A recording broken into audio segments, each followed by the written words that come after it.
Hello, everyone, and welcome aboard.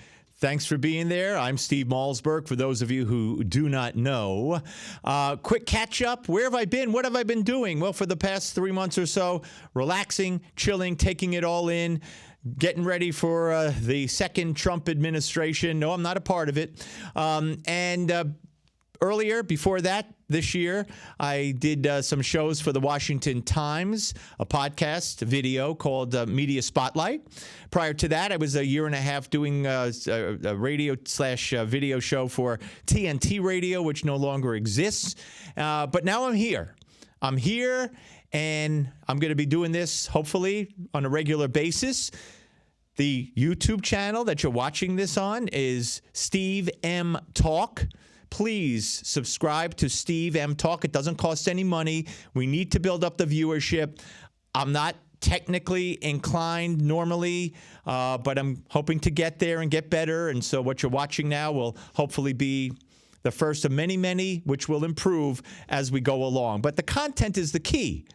The content is the key. But getting people to watch the content and hear the content and understand the content, that's the challenge. So without any further ado, let's get to it, okay? And again, send this link, however you're watching this, whatever link you clicked on, send it to your friends, post it on your Twitter, your Facebook, your Instagram, whatever, and get it out there. Put it in group chats, send it to friends, and let's build up a nice following. Steve M. Talk, which is also my Twitter. It's also my Facebook. It's also my Instagram, Steve M. Talk. But the YouTube channel, put it in the YouTube, search bar, and it'll come up. All right. So let's talk about some things here. Monday, of course, January 6th. We know that date, and the House is due to certify the results of the November election. And Donald Trump, of course, will be sworn in as president in just a couple of weeks. I don't know how any kind of snowstorm is due to affect the vote in the House, but whatever happens, we'll see.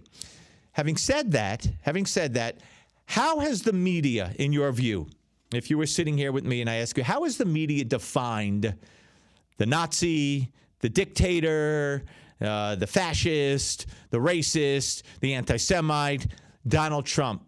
By what? How was his first presidency defined? By January 6th, right? Absolutely. So CNN did something on Sunday, which I found very, very interesting. They did the results of a poll, a couple of polls. They went back and they also looked at current results of stuff that they did. So here's what they found. They found that right after January 6th, 4 years ago, Donald Trump's approval rating was underwater, minus 20.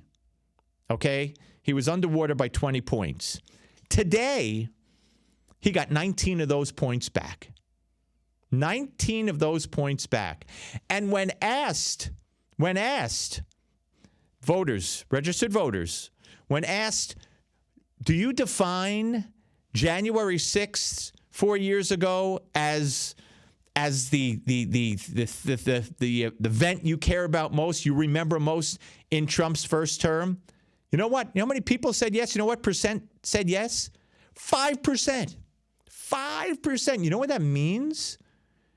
It means the media could talk and say all they want, and the public doesn't buy their crap.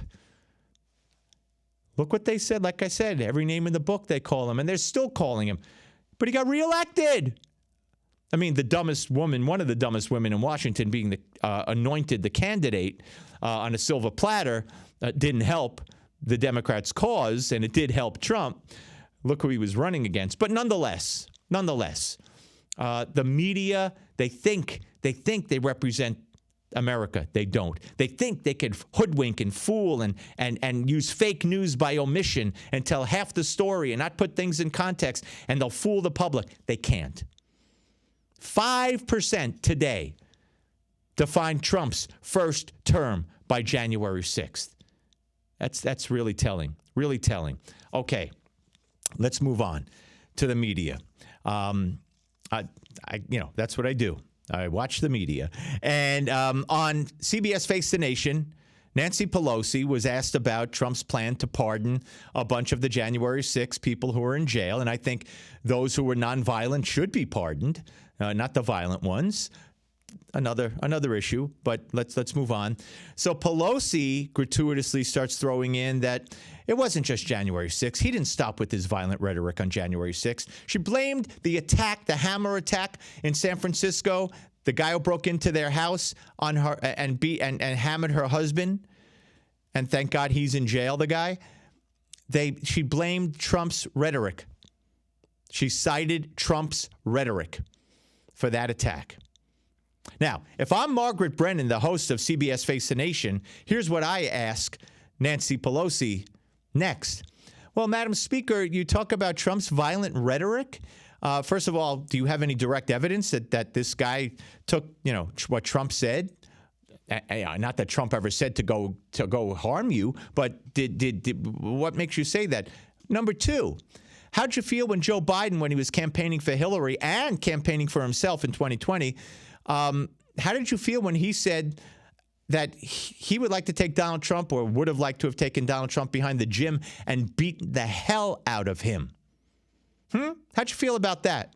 How'd you feel when Cory Booker, a sitting New Jersey U.S. Senator, said of a sitting president, Donald Trump, on a late-night TV show, my testosterone makes me want to punch Donald Trump sometimes? How'd you feel then, Madam Speaker? And by the way, Cory Booker, we all know he's the most masculine, macho, without a doubt, male in this country, if not on the face of the earth.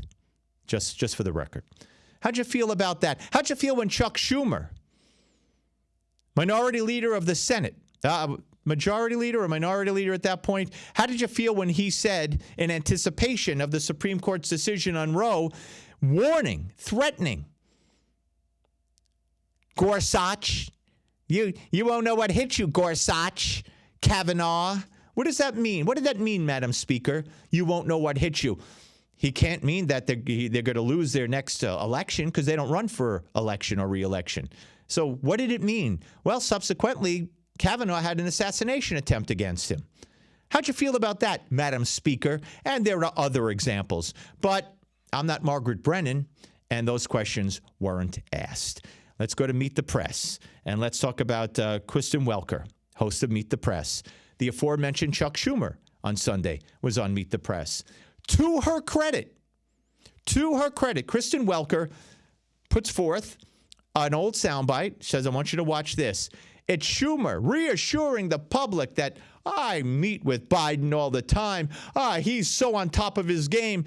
He's wonderful. He knows everything. He's not. She said, do you feel that you and other Democrats misled the public? No. And then he went on to give a bunch of bull crap about why Joe Biden was a great, great president. So the one-word answer was no. He went on and built up Biden's presidency, and that was enough for Kristen Welker. No follow-up, nothing.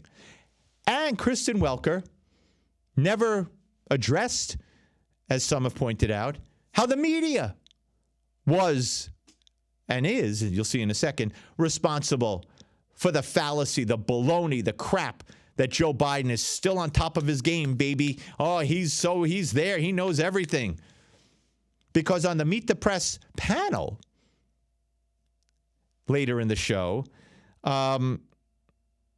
Simone Sanders Townsend, who has a show on MSNBC, she used to work for Kamala Harris, and she apparently thinks Biden's fine. She was asked, is Biden all the way there? And she said, unequivocally, yes. Now, this is the same Simone Sanders who, after Trump won in 2016, was on CNN as a guest, and they were talking about who would be the next DNC chairman, and she said, we don't need white people running the Democratic Party. Would have ended anybody else's career if they were white, and said it about blacks. But she went on to work in the Democrat Party for Kamala Harris, and then now has her own show on, of course, MSNBC. So that's the way things work.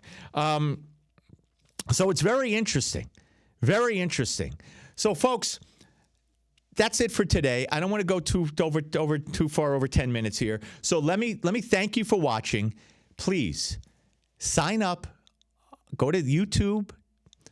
Google Steve M. Talk, like Malzberg M. Steve M. Talk.